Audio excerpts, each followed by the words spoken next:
করে কোমরে ব্যথা থেকে নিজেকে বাঁচিয়ে রাখা যায় বা থাকলে কিভাবে ভালো থাকা যায়। প্রথমেই যেটা বুঝে নিতে হবে যে কোমরে ব্যথার প্রিন্সিপালি কারণ মেনলি দুটো হয়, একটা চোটজনিত অথবা কোনো রোগজনিত। যেটাই হোক না কেন এগুলো কিন্তু সেরে যায় না, কারণ বয়স কমছে না।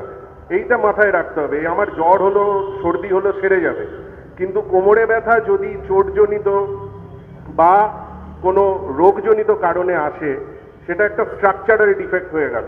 যদি আমার বয়স কমতো সেরে যেত। তাই যতদিন আমার কোমরে ব্যথা নেই নিজেকে ফ্লেক্সিবল রাখতে হবে। খেলাধুলো তাই অত্যন্ত জরুরি। অনেকেই আমরা দেখি খেলোয়াড় যারা খেলা বন্ধ করে দেয় তারা কিন্তু অনেক আনফিট হয়ে পড়ে, কিন্তু দেখবেন খেয়াল করে যে মানুষ খেলা চালিয়ে যায়, হ্যাঁ এই মানে এই নয় যে একটা ভয়ঙ্কর লেভেলে সে খেলে যাচ্ছে, কিন্তু সে তাকে যদি প্র্যাকটিসের মধ্যে রেখে দিতে পারে যতদিন তার বয়সও হচ্ছে, তার কিন্তু কোমর ব্যথা বলুন বা অন্যান্য যা রোগ ব্যথাগুলো শরীরের হাঁটু কাঁধ এগুলো কম হয়। দুই, সব থেকে ভালো ব্যায়াম হচ্ছে সাঁতার। যে কারণেই কোমর ব্যথা হোক না কেন, যখন ব্যথা চলে যায় যদি সাঁতার কাটা যায় কোমর ব্যথা কিন্তু কন্ট্রোলে থাকবে, যে কারণেই হোক না কেন। দিনে 10 মিনিট যদি সাঁতার কাটা যায় কোমর ব্যথা থেকে মুক্ত রাখা যাবে। হ্যাঁ, যখন ব্যথা থাকছে কাটবো না, ব্যথাটা যেই চলে গেল কোমর ব্যথা, তখন আমি সাঁতারের মধ্যে নিজেকে যদি এনগেজ করি আমি ভালো থাকতে পারবো। যতদিন অসুবিধে নেই আমি সব কিছু করছি, কিন্তু যেই আমার কোমরে অসুবিধে এলো কিছু ছোট ছোট নিয়ম মানলেই ভালো থাকা যায়। এক, মাটিতে বসাটা বন্ধ করা।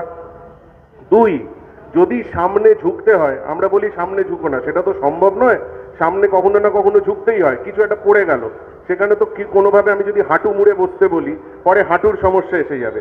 তাই সামনে ঝুঁকতে হলে আমরা বলি গলফার যেরকম ভাবে বলটা রাখে এক পায়ে দাঁড়িয়ে, প্রথম প্রথম এক পায়ে ব্যালেন্স রাখা খুব অসুবিধে, তাই আগে ধরে প্র্যাকটিস করুন যে ধরে এক পায়ে সামনে ঝুঁকলাম, কোমরটা প্রোটেক্টেড থাকবে।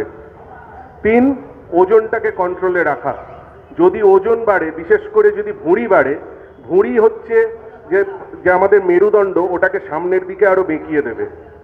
তাই আমাদের শাস্ত্রে বলে যদি একটা মানুষের 1 কেজি ওজন কমে তার মেরুদণ্ড থেকে প্রায় 5 কেজি ওজন অফলোডেড হয়। রেশিওটা এতটাই। তাই অন্তত 1 কেজি ওজনও যদি কোমরে ব্যথা রুগী কমাতে পারে তার কোমরে ব্যথা কমবে। আর লাস্টলি বলবো দুটো কথা, বসার ভঙ্গিমা। স্ট্রেট ভাবে বসতে হবে, মেরুদণ্ড সোজা রেখে হেলান দিয়ে।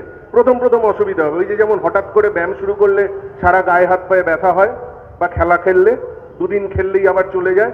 তো প্রথমেই সোজা বসাটাকে অভ্যেস করতে হবে। এবং অবভিয়াসলি এখানে যদি একটা চেয়ার আর সোফা থাকে লোকে সোফাটা প্রেফার করে, ঠিক উল্টোটা করতে হবে, চেয়ারে বসতে হবে। শক্ত জায়গায় বসতে হবে মেরুদণ্ডের সাপোর্ট রেখে।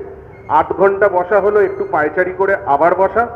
আর যদি দাঁড়িয়ে আছি বা হাঁটছি, বিশেষ করে আমাদের মায়েরা যারা বাড়িতে রান্না করে তাদের আমরা বলি যে রান্নাঘরে অন্তত একটা টুল রাখতে, যে যদি ব্যথা নাও থাকে 8 ঘন্টা হলে একটু বসে নেওয়া, কারণ সবসময় সম্ভব হয় না ঘরে চলে যাওয়া।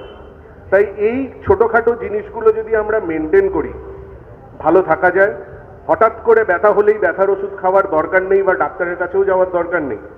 প্রথমে ফিজিওথেরাপিস্টের কাছে যান। আপনার প্রথমে একটা কোমরে ব্যথা উঠলো, দুম করে কিচ্ছু করার দরকার নেই, আগে ফিজিওথেরাপিস্টের কাছে যান। সে যদি কিছু হালকা আল্ট্রাসাউন্ড হোক, ইন্টারফারেন্সিয়াল থেরাপি হোক দিয়ে আপনাকে কিছু ব্যায়াম দেখিয়ে সারিয়ে দিতে পারে, তার চেয়ে ভালো কিছুই হতে পারে না।